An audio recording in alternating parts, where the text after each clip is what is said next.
manual mode. So, kahit itap mo na lang yung paddle shifters, game na kaagad yan. So, ngayon, nakadrive tayo.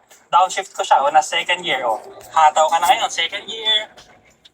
5,000, 5,500 RPM. Upshift, brake ka, tapos mag-downshift ka. Yun. So, maganda to kasi parang naglalaro ka lang. Pero, ano kasi, engaging yung drive. Kasi medyo naririnig mo rin yung engine. Correct. Tapos pag nag-cornering ka pa, ang ganda rin, kahit crossover siya.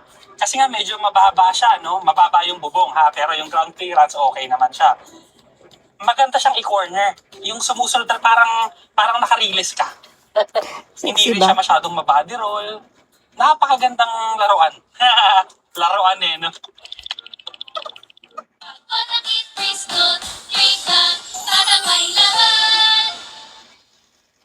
This instant water heater requires no electricity. Simply connect it to your shower head or faucet for hot water within 3 seconds. Develop Turning radius, mali din. Parang dun lang tayo, mga isa't kalahati lang ata yun So very good dun sa size. Maganda to sa mga tight spaces, sa mga malilita kalsada. Ang dali lang niya i-maneuver. Ang pinaka-importante dito, unang labas to ng Suzuki, yung Suzuki Safety Support. SSS. SSS, yung Social Security System. Iba yun. Ang importante kasi doon, meron na tong adaptive cruise control. Maganda to sa mga long drives para hindi ka mapapagod. Pag inon mo siya, so hayaan mo na lang siya. Susundan na niya yung speed ng coaching nasa unahan mo. Tapos kung gusto mong bumilis, so mag-overtake, mag-change ka lang ng lane, tapos pusa na siyang bibilis ulit.